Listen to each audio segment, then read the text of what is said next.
नमस्ते और स्वागत। अभिषेक नाम है मेरा और तारीख में आज बात 12 ज्योतिर्लिंग में से एक केदारनाथ की। क्या है कहानी पंच केदार के पीछे की? केदारनाथ जिस ज़मीन पर बना है वो कैसे इस मंदिर की सुरक्षा में बड़ी भूमिका निभाती है, खासकर बाढ़ जैसी प्राकृतिक आपदाओं के समय में। यहीं से बढ़ते हुए 2013 की बाढ़ पर भी बात करेंगे और इस पर भी कि बाढ़ के बाद मंदिर की नींव को लेकर कौन सा सर्वे किया गया था और उसमें कौन सी चौंकाने वाली जानकारी सामने आई थी। तो चलिए शुरू करते हैं केदारनाथ की कहानी।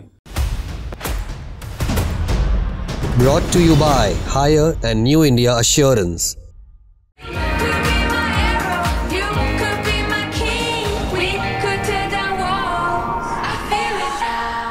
सबसे पहले मंदिर से जुड़ी मान्यताओं पर बात। महाभारत के युद्ध में जीत के बाद पांडव अपने ही भाइयों और रिश्तेदारों को मारने के लिए पश्चाताप कर रहे थे।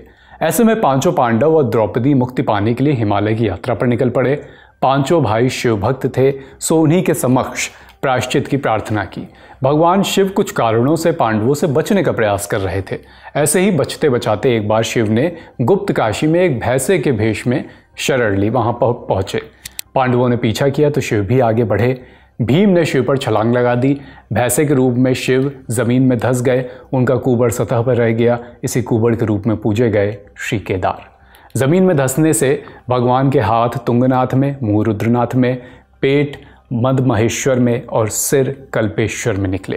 केदारनाथ और ये चारों मंदिरों को आज हम पंच केदार के नाम से जानते हैं और ये है इससे जुड़ी मान्यता। Life can throw yonkers too.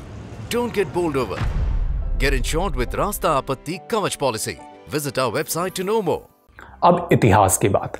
8वीं सदी में जब शंकराचार्य भारत को एक सूत्र में बांधने चले तो उन्होंने 4 मठों की स्थापना की। इसी सिलसिले में उत्तर में हिमालय भी पहुंचे। द आर्कियोलॉजी ऑफ कुमायूं में दर्ज है कि पहले उन्होंने बद्रीनाथ के पास ज्योतिर्मठ की नींव रखी। जोशीमठ का नाम आपने खबरों में सुना होगा, जहां कुछ समय पहले खबर आई थी कि वहां अलग अलग जगह पर जमीन धंस रही थी। ज्योतिर्मठ उसी का नाम है, यानी जोशीमठ का पुराना नाम ज्योतिर्मठ रहा है। मठ के बाद शंकराचार्य केदारनाथ गए। वहां उन्होंने भूमि चयन किया और फिर इस मंदिर को समय समय पर कई पीढ़ियों ने आकार दिया। 32 वर्ष की आयु में यहीं केदारनाथ में शंकराचार्य ने समाधि ली। आज भी मंदिर के पीछे उनकी समाधि बनी हुई है, आप देख सकते हैं। केदारनाथ की भूमि चयन को लेकर बात हुई तो इससे जुड़ा एक बड़ा तथ्य भी आपके सामने रखते चलते हैं। जब मंदिर बनाया गया तो इसका भूमि चयन बहुत अहम था। गढ़वाल के इस हिस्से को रुद्र हिमालय कहते हैं। ऊंचाई करीब 12,000 फीट है। 3 तरफ से पहाड़ों से घिरा है।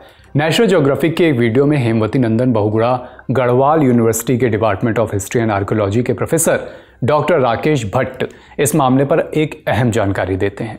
वो कहते हैं, मंदिर के पीछे कई ग्लेशियर मौजूद हैं। मंदाकिनी और सरस्वती समेत कई नदियां हैं। ऐसे में इस यू शेप घाटी में जो बीच का उठा हुआ हिस्सा था उसी पर मंदिर की नींव रखी गई, ताकि ऊपर से अगर कोई विपदा आए, कोई आपदा आए तो मंदिर सुरक्षित रहे। वास्तु के मुताबिक भी ये जगह ऊर्जा का क्षेत्र मानी जाती है। पहाड़ों से उतरती मंदाकिनी और सरस्वती नदियों के बीच ग्लेशियर मलबे से इसके प्राकृतिक चबूतरे का निर्माण हुआ है। एक तरह का उथला हुआ भूभाग, मीडियल मोरैन। इसी के ऊपर 187 बाई 80 फीट के आयताकार चबूतरे पर मंदिर बना। इसकी दीवारें 6 फीट मोटे पत्थरों से बनाई गई। केदारनाथ मंदिर से जुड़ी जून 2013 की प्राकृतिक आपदा से आप लोग परिचित होंगे ही। लोग हजारों की संख्या में यात्रा में मौजूद थे।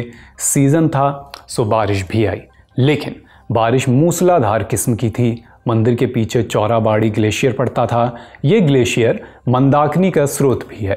ऐसा लग रहा था मानो चौराबाड़ी में उस दिन बादल फट गया हो। ग्लेशियर एक किस्म की झील थी जो बरसों से अपने आकार में थी। दबाव अचानक बढ़ने से चौराबाड़ी झील फट गई। केदारनाथ के अगल बगल बहती हुई मंदाकिनी और सरस्वती नदियां उफान पर आ गईं। चंद मिनट में ही ऐसा सैलाब आया कि आस्था का स्थल एक बड़ी त्रासदी की चपेट में था। इसी बीच मंदिर के ही बराबर का एक पत्थर बहता हुआ आया और मंदिर की दीवार से टिक गया। अगले ही पल बाढ़ 2 धार में बट गई और मंदिर सुरक्षित रहा। मंदिर के बचने की 2 बड़ी वजह निकली। मंदिर का उथला हुआ आधार, जिससे वो पत्थर वहां टिक सका। मंदिर की मजबूत नींव, जिससे वो पत्थर भी वहीं थमा रहा।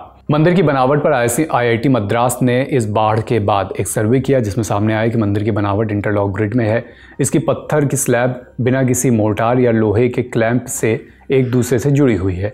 इसी के साथ भारतीय भूवैज्ञानिक सर्वेक्षण यानी GSI ने ग्राउंड पेनिट्रेटिंग रडार सर्वे किया।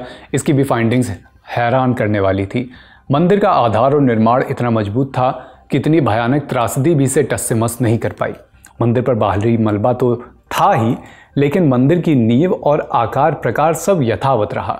लेकिन ये बाढ़ पीछे छोड़ गई एक बड़ी तबाही। बाढ़ के बाद तीर्थयात्रियों की सुरक्षा और सुविधा सुनिश्चित करने के लिए उत्तराखंड सरकार ने 4 धाम यात्रा के लिए पंजीकरण अनिवार्य कर दिया। इसके जरिए भीड़ का कोटा भी फिक्स हुआ और कुछ सहूलियत भी साथ में जुड़ी। हालांकि मंदिर को लेकर लोगों की आस्था ऐसी है कि अभी भी यहाँ भक्तों का हुजूम उमड़ता है। लेकिन क्या आप जानते हैं कि एक समय ऐसा भी था जब 3-4 सदियों तक यहाँ कोई नहीं जा पाया। देहरादून में हिमालयन भूविज्ञान का एक संस्थान है, Wadia institute of Himalayan geology. इसके वैज्ञानिकों ने मंदिर की दीवारों से मिले पीले रंग के ग्लेशियर स्कार्स का अध्ययन किया।